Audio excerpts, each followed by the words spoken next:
A barefoot boy ran screaming toward three truckers at a midnight rest stop. "Check under your trucks," he begged, trembling with fear. What they found attached underneath made their blood run cold, and the men hunting the boy were already watching. Ray Dalton killed the engine and felt the familiar shudder of his Peterbilt settling into silence. After 14 hours behind the wheel, his back screamed for rest. The dashboard clock glowed 11:47 p.m. Outside, the I-44 rest stop sat mostly empty, just two other rigs parked under the dim orange lights, their chrome reflecting like dull coins. He grabbed his thermos and stepped down onto the cracked asphalt. The November air bit at his face. 42 years old, and he'd been hauling freight for half his life. Tonight's cargo was pharmaceuticals, insulin shipments heading to hospitals in Tulsa. Valuable stuff, but routine. "Ray." Tommy Chun waved from his Kenworth 2 spaces over. The younger driver jogged toward him, breath fogging in the cold. "You see Hank pull in?" "Right behind me." Ray pointed to the third truck rumbling into the lot, its air brakes hissing. Hank Rodriguez had been driving longer than both of them combined, a silver-bearded veteran who knew every truck stop between Chicago and El Paso. The three of them usually ran solo routes, but this week the company paired them for the medical run. Something about increased theft on the highway. Ray hadn't thought much of it. "I'm getting too old for these overnight hauls," Hank groaned, climbing down from his cab. "My wife wants me to retire. Says I should sell furniture or something peaceful." Tommy laughed. "You'd last 3 days before. Please. Help." The scream cut through the night like a knife. All three drivers spun toward the sound. From behind the bathroom building, a small figure stumbled into the light, a boy, maybe 10 years old, wearing nothing but torn jeans and a blood-stained t-shirt. His bare feet slapped against the concrete as he ran toward them, arms waving frantically. "Kid!" Ray sprinted forward, catching the boy before he collapsed. The child's skin was ice-cold, his whole body shaking. Bruises covered his arms, dark purple fingerprints that made Ray's stomach turn. "What happened? Where are your parents?" Ray pulled off his jacket and wrapped it around the boy's shoulders. The kid grabbed Ray's shirt with trembling fists, his eyes wild with terror. "You have to check. They're under your trucks. Look under your trucks." "What's under our trucks?" Tommy asked, kneeling beside them. The things. The devices. They put them there." The boy's words tumbled out in a rush. "You have to look now. Before they come back." Hank exchanged glances with Ray. "Kid might be in shock. We should call." "No." The boy grabbed Ray's arm harder. "Please, you don't understand. Just look. Please." Something in the kid's voice, the raw desperation, made Ray's instincts kick in. He'd seen enough trouble on the road to know when something wasn't right. "Stay with him," Ray told Tommy, then walked quickly toward his truck. He dropped to his knees on the cold asphalt and pulled out his phone, activating the flashlight. The beam swept under the chassis, across the axles and fuel tanks. At first, nothing seemed wrong. Then the light caught something that didn't belong. A black metal box, roughly the size of a deck of cards, attached to the frame with magnets. Red and green lights blinked in an alternating pattern. Ray's pulse quickened. He reached under and yanked it free. What the hell? The device was heavier than expected, made of military-grade material. On its surface, a small antenna protruded, and the lights continued their rhythmic blinking. "Ray?" Hank called out. "You find something?" "Yeah. Something I shouldn't have." Ray stood up, holding the device. "Check yours." Hank moved fast for a man his age. 30 seconds later, he emerged from under his truck holding an identical box, his face pale under the parking lot lights. "Mine too," Tommy shouted, his voice cracking with fear. The boy had pulled himself to his feet, still wrapped in Ray's jacket. Those are trackers. They put them on trucks they're going to steal. The blinking means they're active, someone's watching right now. Ray stared at the device in his hand, then at the boy. Who's watching? Who are they? The men who killed my parents. The boy's voice dropped to a whisper. They're coming for you. For your trucks. They're probably already on their way. A chill ran down Ray's spine that had nothing to do with the November cold. How do you know this? Hank asked gently, crouching to the boy's level. Tears streaked down the kid's dirty face. Because I escaped from them. I've been hiding in the woods for 2 days. I saw them putting those on your trucks when you stopped for fuel this morning. I've been following you ever since, trying to find the right moment to warn you. Ray's mind raced. This morning they'd stopped at a truck stop near Joplin. Crowded place, lots of people. He hadn't noticed anything suspicious. Tommy held up his device. What do these actually do? They track location, the boy said. But they also jam phone signals when activated. That's how they isolate the drivers. Before he couldn't finish the sentence. Ray pulled out his phone. No signal. 0 bars. He's right, Hank confirmed, checking his own phone. I've got nothing. The boy's eyes darted toward the dark tree line beyond the rest stop. We need to leave. Right now. They wait until drivers are asleep, then they come. Usually around midnight or 1 in the morning. We don't have much time. Ray looked at his watch. 11:53 p.m. Okay, Ray said, his voice steady despite the adrenaline flooding his system. What's your name, son? Evan. All right, Evan. You're going to ride with me. Tommy, Hank, we convoy out of here, stay close. First place we get phone signal, we call the police.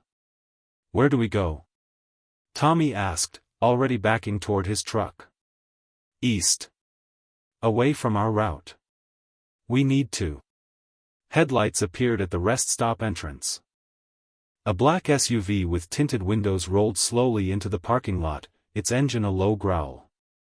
It didn't park near the building or the other cars. Instead, it crept toward the trucks, moving with predatory patience. That's them, Evan whispered, his small body going rigid with fear. That's them. The SUV stopped 50 yards away, engine idling. Waiting. Ray's hand found Evan's shoulder. Get in my truck. Now. They ran. Ray's Peterbilt roared to life, the engine's thunder echoing across the rest stop. In his mirror, he watched Tommy and Hank fire up their trucks. The black SUV hadn't moved, just sat there watching, like a wolf deciding when to strike. Buckle up, Evan, Ray commanded, throwing the truck into gear. The convoy rolled out fast, 3 rigs moving in tight formation toward the exit. Ray's heart hammered as they passed within 20 feet of the SUV. Through the tinted windows, he couldn't see anyone, but he felt eyes tracking them. The SUV didn't follow immediately. That somehow made it worse. They drove hard for 30 minutes, taking back roads Hank knew from his early days running these routes. Evan sat rigid in the passenger seat, his small hands gripping Ray's jacket tight around his shoulders. Finally, Ray's phone chirped, 1 bar of signal returning. We got coverage, he shouted into the CB radio. There's a diner 2 miles ahead, Hank's gravelly voice crackled back. Lucy's place. Owner's good people. We can call police from there. The diner appeared like an oasis, a bright rectangle of windows against the dark Missouri landscape.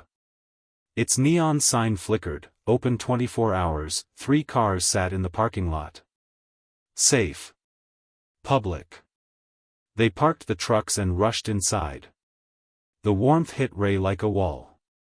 A tired waitress looked up from behind the counter, her eyes widening at the sight of 3 truckers and a half-frozen child bursting through the door. Lord have mercy, she said. What happened? We need to use your phone, Ray said. And get this boy some hot food. She nodded quickly and pointed to the phone on the wall. Help yourself, honey. Evan slid into a corner booth while Tommy sat beside him. Hank positioned himself by the window, watching the parking lot. Ray grabbed the phone and dialed 911.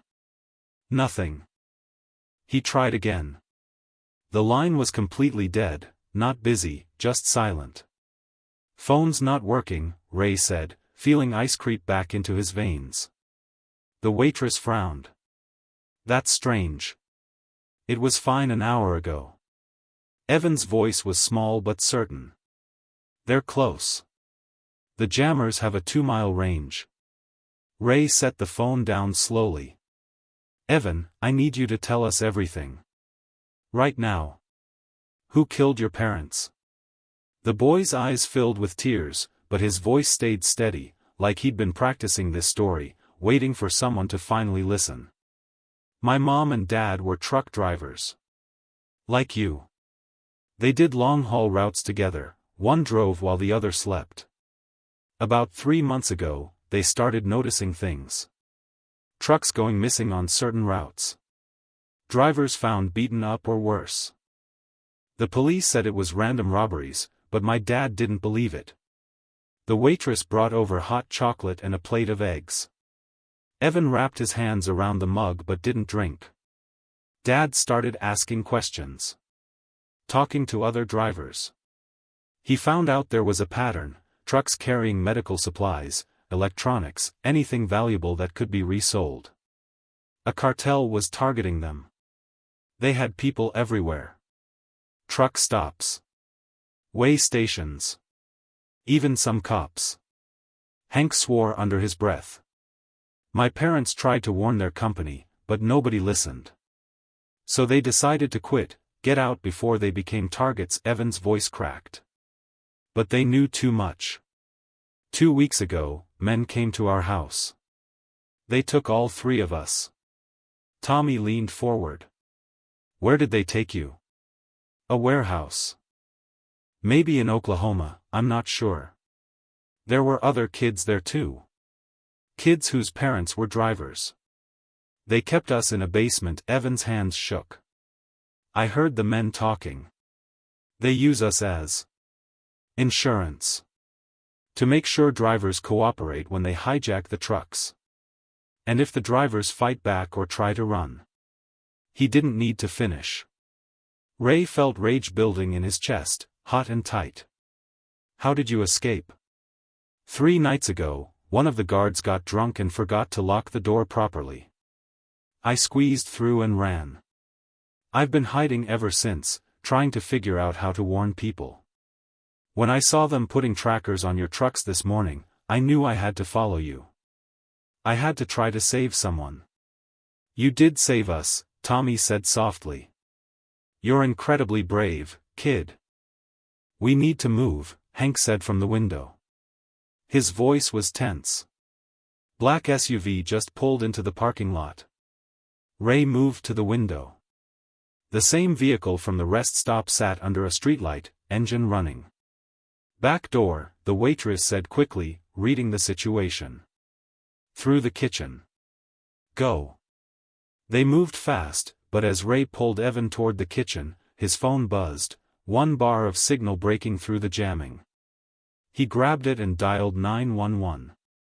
The call connected for exactly 3 seconds before dying again. But 3 seconds was enough to shout, I-44, Lucy's Diner, we're being. The line went dead. Did they hear? Tommy asked. I don't know, Ray said. But we can't wait to find out. They burst through the back door into the cold darkness. The trucks waited 50 yards away. And between them and safety, 2 more black SUVs rolled into position, boxing them in. Split up. Ray shouted. 3 trucks, 3 directions, they can't follow us all. But even as he said it, he knew it was wrong. They had Evan. The boy was the target, the witness who could expose everything. Negative, Hank's voice cut through the panic. They want the kid. We stay together, we stay strong. Ray's mind raced as the SUV's doors opened. Men in dark clothing stepped out, 4 from each vehicle. Professional. Armed. The trucks, Ray said suddenly. Everyone in mine. Now. They sprinted across the gravel lot. Ray's Peterbilt was closest, engine still warm. Tommy practically threw Evan through the driver's door while Hank climbed in behind them. Ray jumped into the cab and fired the ignition. The diesel engine roared to life. Hold on. Ray slammed the truck into gear and punched the accelerator. 40,000 pounds of steel and cargo lurched forward. The men scattered as the Peterbilt charged straight at the gap between 2 SUVs. Metal screamed against metal as Ray's trailer clipped the rear of one vehicle, spinning it sideways. Then they were through, bouncing onto the access road. They're following. Tommy yelled, looking in the passenger mirror. All 3 SUVs had recovered and were now in pursuit, their engines screaming as they accelerated. But Ray had one advantage: he knew how to handle a loaded semi at speed. These roads weren't built for high-speed chases, but he'd driven them 1,000 times. Get on the CB, Ray told Hank. Channel 19. Tell every driver on this highway what's happening. Hank grabbed the radio. Breaker breaker, this is Big Hank to any driver on I-44 eastbound. We have a situation. 3 black SUVs chasing a medical transport. Armed men. We need help. Anyone copy? Static. Then, copy that, Big Hank. This is Roadrunner, 10 miles ahead. What do you need? Block the left lane at mile marker 87, Hank said quickly. Slow these guys down. 10-4. Rolling roadblock coming up. Ray merged onto I-44 as dawn started breaking over the horizon. Early morning traffic was light but present, enough cars to make the chase complicated. The SUVs weaved through vehicles with dangerous precision, gaining ground. One pulled alongside Ray's trailer on the left. The passenger window rolled down, and Ray saw the gun. Down. He yanked the wheel right, forcing the truck onto the shoulder. The SUV overshot them, and Ray gunned it back into the lane. Evan was pressed against Tommy's chest, eyes squeezed shut. There. Hank pointed ahead. 2 18-wheelers were moving into position, side by side, creating a wall of metal across both lanes. Traffic began backing up behind them. Ray keyed the CB. Roadrunner, you beautiful bastard, thank you. Get past us, then we'll let these jackals through real slow, the driver responded. The rolling roadblock gave Ray precious seconds. His Peterbilt squeezed through on the shoulder as the other trucks tightened their formation, forcing the SUVs to slow down. But only for a moment. Ray watched in his mirror as the lead SUV made an aggressive move, forcing one of the blocking trucks onto the shoulder. The SUVs broke through. They're not giving up, Tommy said. Neither are we, Ray's jaw tightened. Hank, you still know that construction zone near the state line? Hank's eyes lit up with understanding. The bridge project. Yeah, it's still there. Old Route 66 overpass they've been rebuilding for 2 years. How far? 20 minutes at this speed. Ray pushed the truck harder, the speedometer climbing to 80. Not safe, not legal, but necessary. The SUVs matched his speed, staying close but not attacking. They were hurting him somewhere. That's when Ray noticed the police car on the overpass ahead, lights off, just watching. You see that cop? Tommy asked. I see him, Ray said grimly. And he's not helping. The police car pulled onto the highway behind them but didn't pursue the SUVs. Instead, it fell in line with them, coordinating. Evan was right, Hank said quietly. They've got cops on the payroll. The sun crept higher, painting the sky orange and pink. Beautiful morning for the end of the world, Ray thought darkly. His phone buzzed, 1 bar again. He grabbed it and saw a text from an unknown number, "Pull over. Give us the boy. Walk away alive." Ray showed it to Hank, who read it and spat, like hell. Another text, "You can't run forever. No phone. No help. Choose wisely." But Ray was already formulating a plan, risky, probably stupid, but it was all he had. The construction zone ahead was abandoned on Sundays. Isolated. Lots of places to hide. Lots of places to fight back. "Gentlemen," Ray said, his voice steady despite everything. "I hope you're ready for a war. Because we're about to take 1 inch." Evan looked up at him with wide, frightened eyes. Ray met his gaze. "I promise you, son, we're not giving you up. Not now. Not ever." The exit for the construction zone appeared ahead. Ray took it. The exit ramp curved down into a forgotten piece of Oklahoma, a stretch of crumbling industrial wasteland that progress had abandoned. Ray's truck bounced over potholes as they passed rusted machinery and collapsed warehouses. The old Route 66 bridge loomed ahead, half-finished, its concrete pillars jutting into the sky like broken teeth. "There," Hank pointed. "The cement plant. We can use the buildings for cover." Ray swung the Peterbilt into the vast lot of the abandoned concrete plant. Mountains of gravel and sand stood like small hills around the property. Old mixing drums lay on their sides, slowly being reclaimed by weeds. The main building was a skeleton of steel beams and shattered windows. He killed the engine behind the largest structure, out of sight from the road. For a moment, silence. Just their heavy breathing and the tick of the cooling engine. "They'll be here in 2 minutes, Tommy said, watching the access road. "What's the play?" Ray climbed down and moved to the underside of his trailer. "First, we remove every tracker and bug. All of them. Make them think we're still moving." "Then what?" Hank asked, already crawling under his old Kenworth parked nearby. They'd grabbed it on the way. "Then we find out exactly what we're dealing with." Ray ripped the tracker free and examined it more closely in the daylight. The device was sophisticated, military-grade GPS with a secondary component he hadn't noticed before. A small microphone embedded in the casing. His blood ran cold. "Hank. Tommy. Check your trackers. Look for audio equipment." Both men found the same modification. Tiny microphones, actively recording. "Oh God," Tommy whispered. "They've heard everything. The diner. Our plan. Everything Evan told us." Evan's face went pale. "They know I'm with you. They know I told you about the warehouse.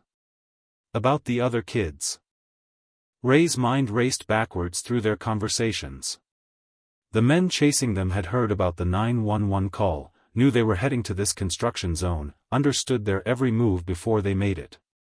"We're not running anymore," Ray said firmly, crushing the tracker under his boot. "We're ghosts now. No signals, no tracking. And we're not going to be victims." He pulled out his phone, still no signal, the jammers were close. But the photo app still worked.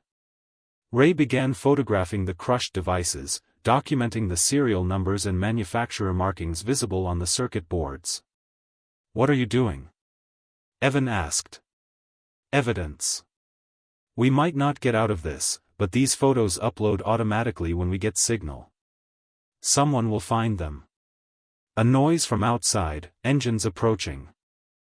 The 3 SUVs rolled into the lot slowly, spreading out in a tactical formation. Behind them came 2 more vehicles, a white van and a police cruiser. 5 vehicles now, Hank counted. Maybe 15 people. "We're outnumbered." Ray scanned their surroundings. The concrete plant offered multiple escape routes, catwalks, loading docks, tunnels that ran under the facility for conveyor belts.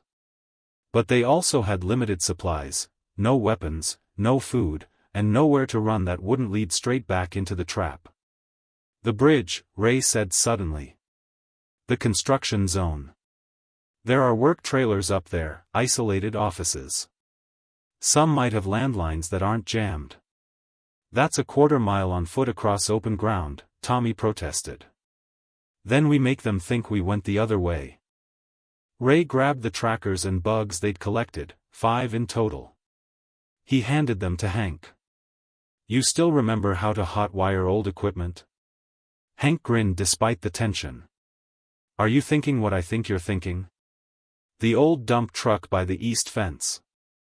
Get it running, throw these devices in the back, and send it south toward the highway. They'll think we're making a run for it." "Brilliant," Hank said, already moving. Ray turned to Tommy and Evan. "We go north to the bridge on foot. Stay low, stay quiet." Outside, car doors slammed.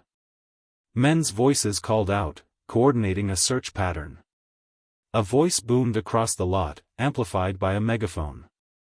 "Ray Dalton. We know you're here. We know you have the boy. This doesn't have to end badly." Ray recognized the accent, not local. Eastern European maybe. Professional criminal, not some random highway thug. "Send out Evan Miller, and you walk away. You have my word. We only want the boy." Evan grabbed Ray's arm. "Don't believe him. They'll kill all of you anyway.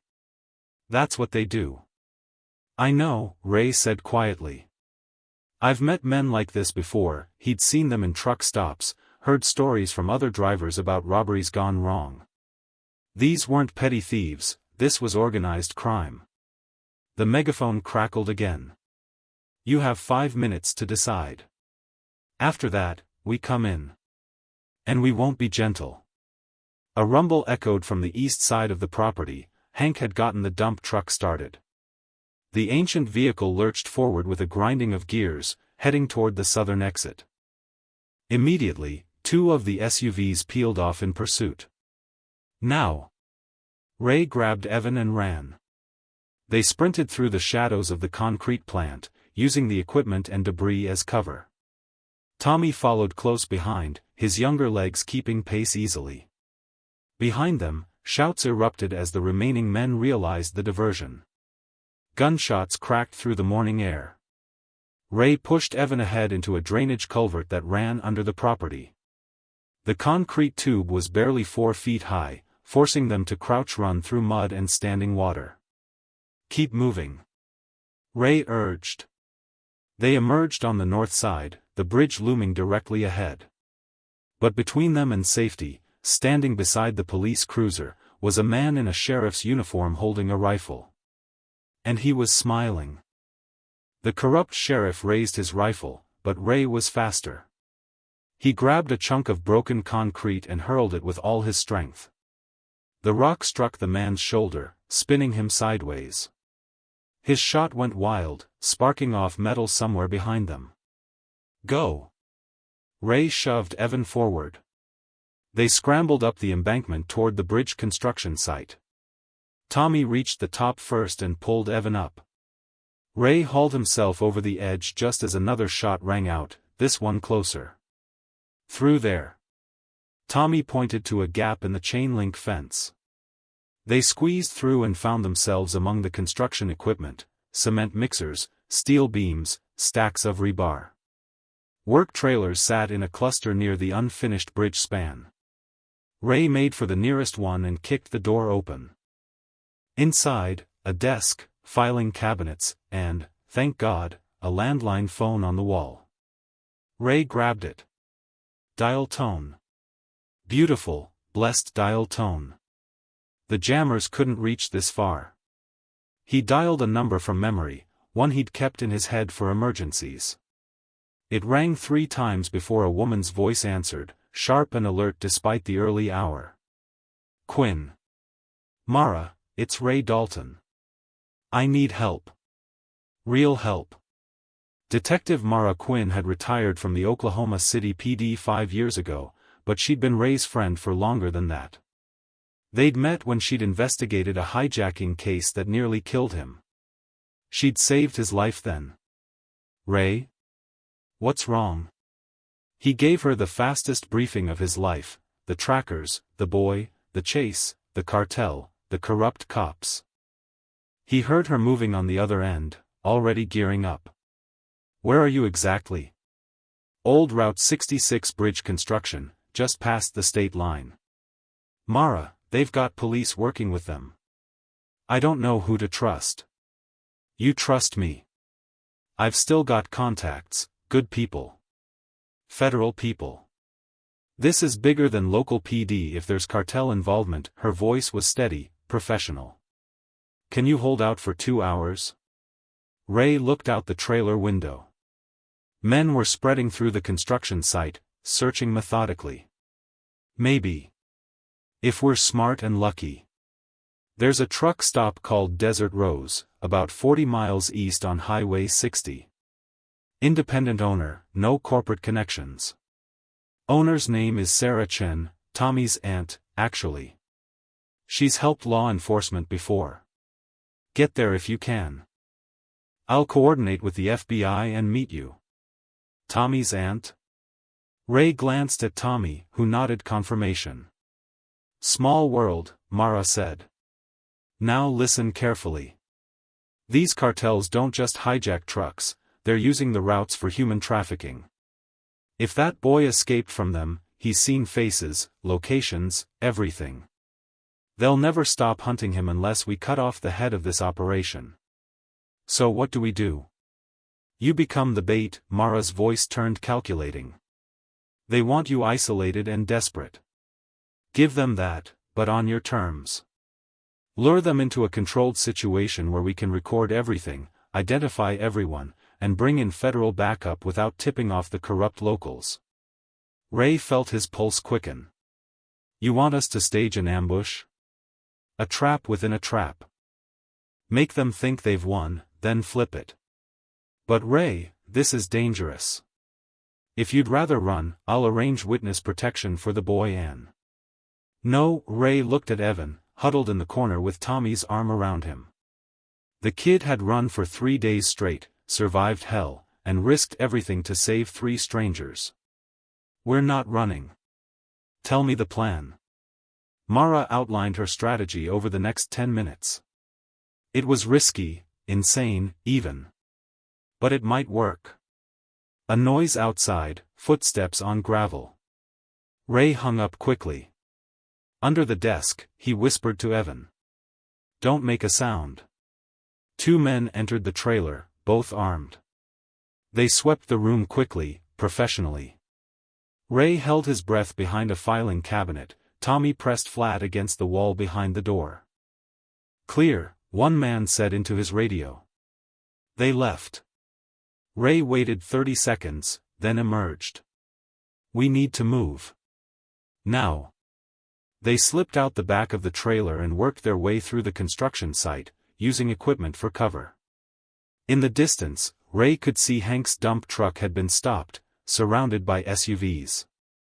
But Hank himself was nowhere to be seen. Smart old bastard probably bailed and hid.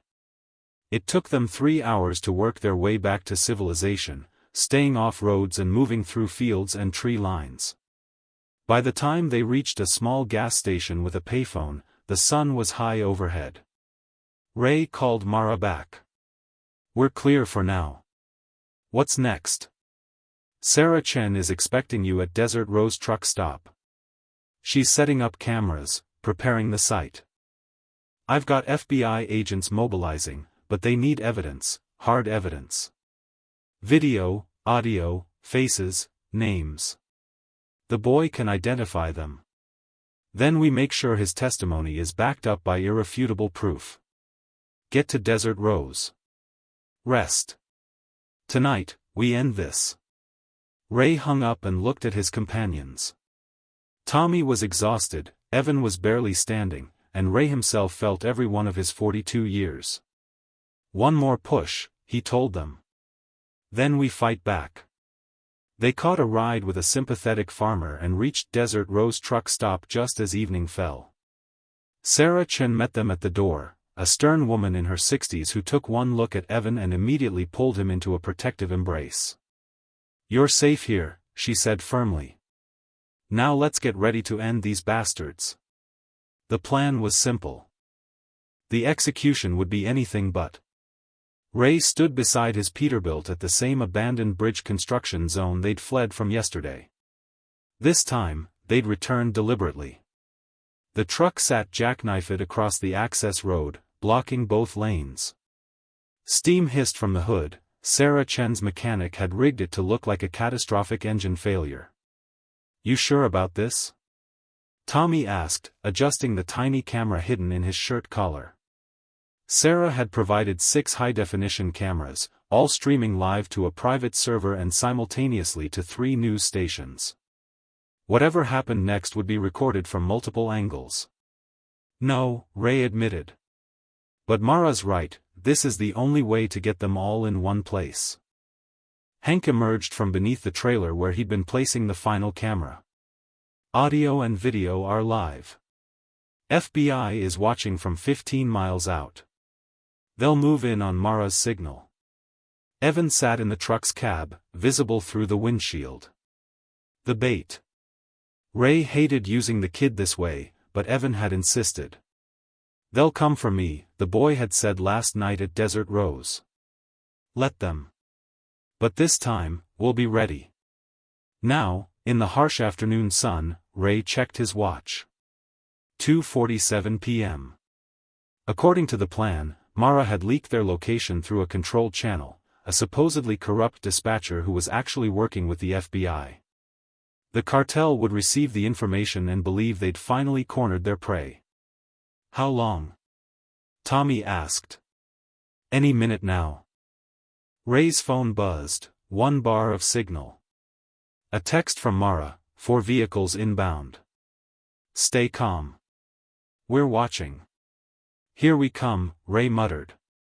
The black SUVs appeared first, 3 of them approaching slowly from the south. Behind them, the white van. And finally, the police cruiser, a different sheriff this time, but the same corrupt purpose. The vehicles formed a semicircle around the disabled truck, blocking any escape. Doors opened and men emerged, at least 12 of them, all armed. Professional, coordinated, confident. One man stepped forward from the group. Tall, maybe 50, with silver hair and an expensive suit that looked absurd in this industrial wasteland. He carried himself like someone used to being obeyed. "Mr. Dalton," the man called out, his Eastern European accent thick. "I am Viktor Kozlov. We have been playing this game for too long, yes." Ray stepped out from behind the truck, hands visible and empty. "Seems like you've been playing it with a lot of drivers." Victor smiled. "Business is business. The American highways are very profitable, so much valuable cargo moving with so little security. And when drivers ask too many questions," he shrugged. "Well, problems must be solved. Like Evan's parents?" The Millers were stubborn. They saw things they should not have seen. Children being moved through the transport network. "They threatened to expose our operation." Victor's smile faded. "That could not be allowed." Ray felt rage building but kept his voice level. "So you killed them and took their son." "Insurance policy. Many drivers have families. When we need cooperation, the families provide." "Motivation," Victor gestured to his men. "Now, you will give us the boy, and perhaps you and your friends will live." "Perhaps. And if I refuse?" Victor pulled a pistol from inside his jacket. "Then I shoot you, take the boy anyway, and kill your friends slowly." The choice seemed simple, no? One of the sheriff's deputies, the corrupt cop they'd encountered before, stepped forward with handcuffs. "Make this easy on yourself, Dalton." Ray looked at Tommy and Hank. Both men stood ready, tense as coiled springs. In the truck, Evan's face was pressed against the window, watching everything. This was the moment. The cameras were recording. Victor had confessed to murder, human trafficking, and organized crime. But Mara needed more, she needed the entire network exposed. "You said we," Ray said carefully. "Who else is involved? Just you and a couple of dirty cops?" Victor laughed. "You think this is small operation? We have people in police departments across 6 states. Truck companies on payroll. Border agents who look the other way. Even federal officers who—" A phone rang. Victor's phone. He answered, listened, and his expression changed instantly from confident to alarmed. He barked something in Russian to his men. "What's wrong?" one of his lieutenants asked. "We are being broadcast," Victor hissed. "Live stream. Every word. Shut it down." Men scrambled toward the trucks, searching for cameras. But Sarah's equipment was well hidden, and the stream was already out there, thousands of viewers watching in real time. Victor's mask of civility shattered. He aimed his pistol directly at Ray's chest. "You think you are clever? You think this saves you?" "I think," Ray said quietly, "that you just confessed to everything on camera. And I think the FBI has heard enough." Victor's finger tightened on the trigger. Then the world exploded with sound. Helicopter rotors thundered overhead as 2 federal choppers crested the hill. Police vehicles, real ones, not corrupted ones, poured in from 3 directions, sirens wailing. "FBI! Drop your weapons!" Victor's men hesitated, caught between fight and flight. And in that moment of chaos, Ray knew the most dangerous part was just beginning. Victor didn't hesitate. He fired. Ray dove behind the truck's front wheel as the bullet sparked off the chrome bumper. Tommy and Hank scattered in opposite directions. The construction site erupted into chaos, Victor's men opening fire on the approaching FBI vehicles while trying to maintain control of their hostages. "Evan, stay down," Ray shouted. But the cartel wasn't surrendering. Victor barked orders in Russian, and his men moved with military precision. 2 of them grabbed flashbang grenades, forcing the FBI helicopters to pull back. Others used the construction equipment as cover, turning the ambush into a standoff. The corrupt sheriff and his deputy opened fire on the federal agents, confirming their allegiance. 1 FBI vehicle's windshield shattered under the assault. Ray realized with sinking dread that Victor had a backup plan. The man hadn't survived this long by being unprepared. "The van!" Hank shouted from behind a concrete barrier. "They're going for the van." 3 of Victor's men were sprinting toward the white van, clearly intending to escape with Evan. Ray saw their plan, grab the boy in the confusion and disappear before the FBI could lock down the area. Not happening. Ray ran to his Peterbilt and fired the engine. The truck roared to life, and he threw it into reverse. 40,000 pounds of steel and cargo lurched backward, swinging the jackknifed trailer like a massive door, directly into the path of the white van. The van swerved wildly, 2 wheels lifting off the ground before crashing back down. The men inside scrambled out, disoriented. Tommy saw his opening. He'd positioned himself near a stack of rebar during the initial chaos. Now he grabbed a 6-foot steel rod and swung it like a baseball bat, catching 1 cartel member in the legs. The man went down hard. "Trucker rules!" Tommy yelled, his fear transformed into adrenaline-fueled courage. Hank wasn't idle either. The old veteran had worked his way to a cement mixer and managed to start it. The drum began rotating, and Hank engaged the discharge chute, aiming it at a group of Victor's men taking cover behind the SUVs. Wet concrete sprayed out in a gray torrent, coating the men and their weapons. They stumbled backward, blinded and cursing, slipping in the thick sludge. 50 years driving, and I always wanted to do that. Hank shouted with grim satisfaction. The FBI agents used the distraction to advance, tactical teams moving in with practiced efficiency. Federal agents. Surrender now. But Victor was already moving. He'd abandoned his men and was climbing into the police cruiser, the corrupt sheriff at the wheel. They were making a run for it. Ray saw them accelerating toward the unfinished bridge section, intending to use the construction route as an escape path that wound through the hills. Not today, Ray muttered. He slammed his Peterbilt into gear and gave chase. The truck wasn't built for speed, but it had momentum and mass. He pushed it up to 60 miles per hour, the engine screaming in protest. The police cruiser was faster, but the construction road was narrow and unpaved. Dust clouds erupted behind both vehicles as they raced across the unfinished bridge approach. In his mirror, Ray saw Mara's unmarked sedan joining the pursuit, the retired detective still keeping her skills sharp. The cruiser hit a ramp designed for construction vehicles, going airborne for a moment before crashing down hard. Victor leaned out the window and fired back at Ray, bullets pinging off the truck's grill. Ray didn't flinch. He'd been shot at before. He knew his truck could take punishment that would destroy a normal vehicle. The bridge's unfinished section loomed ahead, a 50-foot gap where the span wasn't completed yet. The cruiser would have to stop or turn around. But the corrupt sheriff panicked.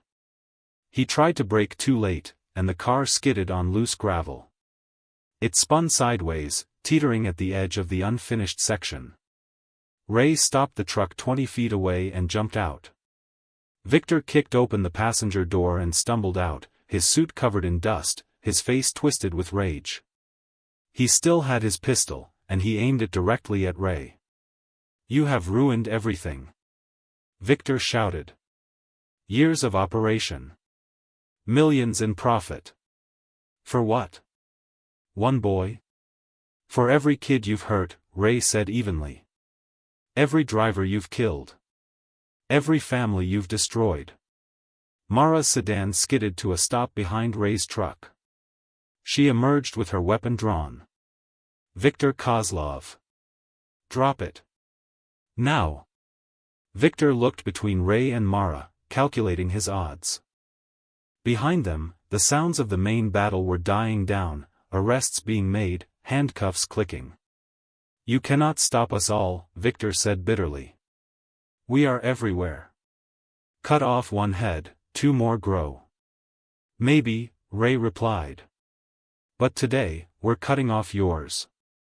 Victor's finger tensed on the trigger. A gunshot rang out. But it wasn't Victor who fired.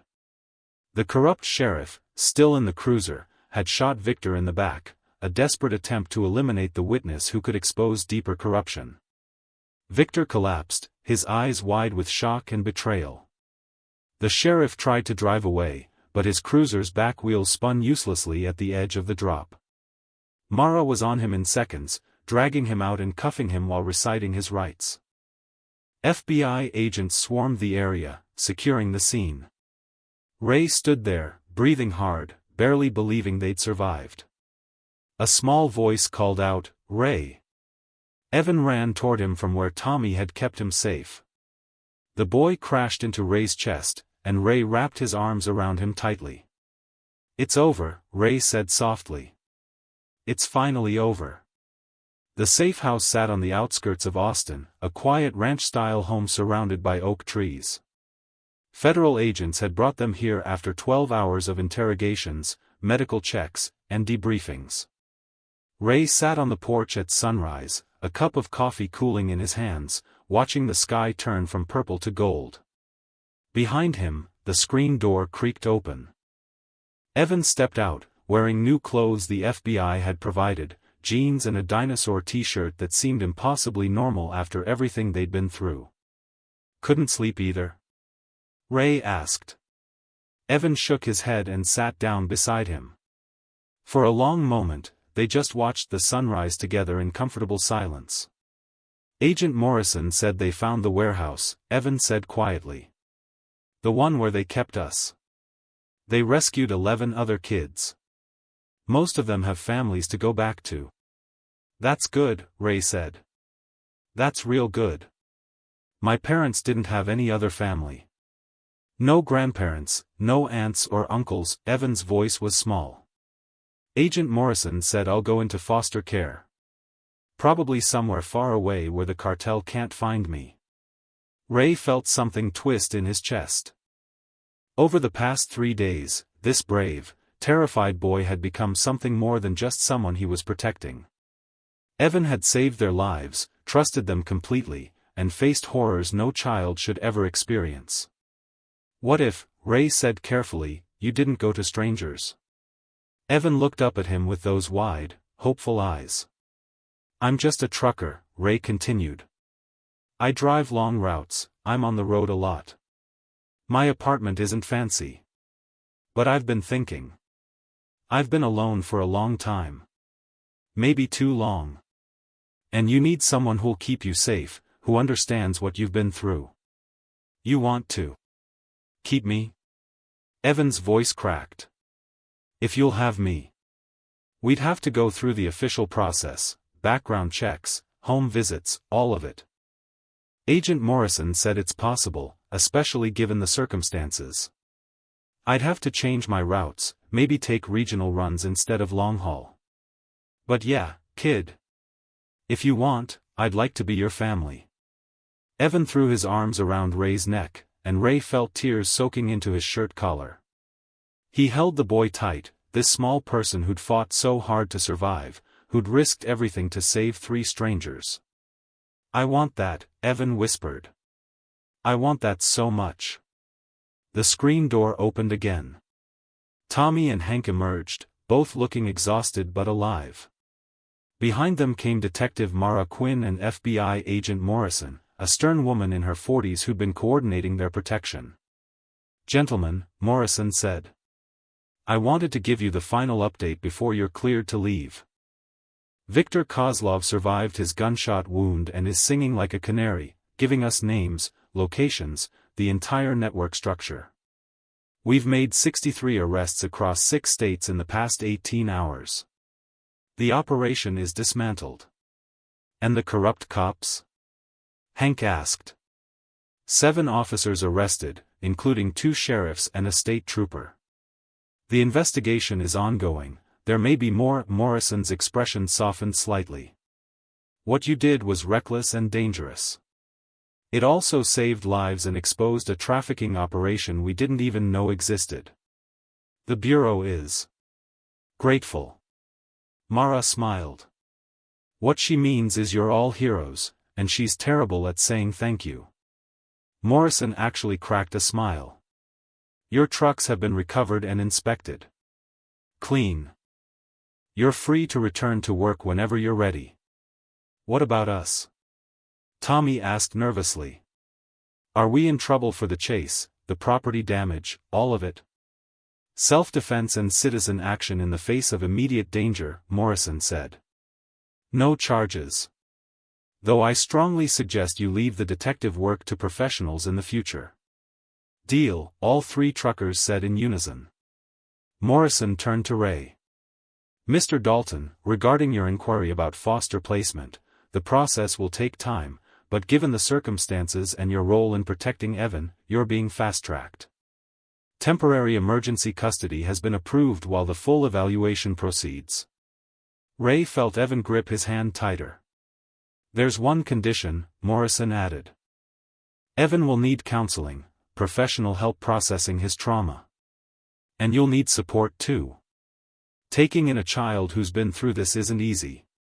We'll do whatever it takes, Ray said firmly. Morrison nodded. Then good luck.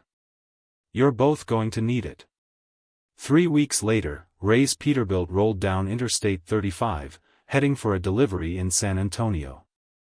But this time, the route was different, a regional run that would have him home by evening. And home meant something now. Evan sat in the passenger seat, homework spread across his lap. The temporary custody had become more permanent with each passing day. The apartment Ray had lived in for years suddenly had drawings on the refrigerator, toys in the corner, and laughter in the rooms. Ray? Evan looked up from his math problems. Can I ask you something? Always. Do you think my parents would be proud? That I helped stop the bad guys? Ray reached over and ruffled the boy's hair. Evan, I think your parents are incredibly proud. You were the bravest person I've ever met. You saved us. You saved those other kids. You made sure no other family would have to go through what you did. Evan smiled, a real smile this time, not the fragile ones from the first few days. He reached into his backpack and pulled out a small toy truck, one the FBI had given him from the evidence collected at the warehouse. It had belonged to his father. Can I hang this up? Evan asked, holding it toward the windshield. Course you can. Evan carefully hung the little truck from the rearview mirror.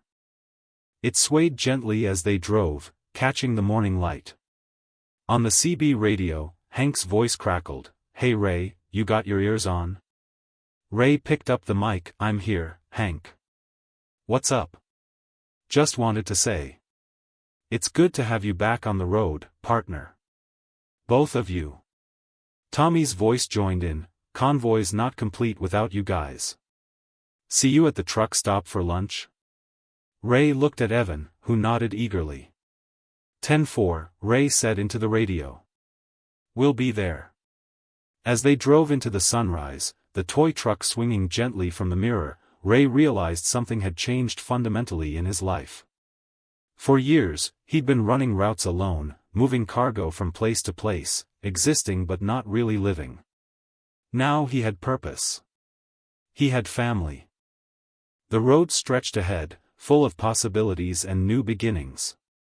Behind them, the darkness they'd escaped grew smaller in the rearview mirror. Evan pulled out a notebook and began drawing, a picture of a truck on a highway, with two stick figures in the cab. One big, one small. Both smiling. "What are you drawing?" Ray asked. "Us," Evan said simply. "Going home." Ray felt his throat tighten with emotion. "Yeah, buddy. We're going home." The Peterbilt rolled on, carrying not just cargo, but hope, healing, and the promise that even from the darkest roads, you could find your way to light. Some journeys ended. But the best ones? They were just beginning. The end.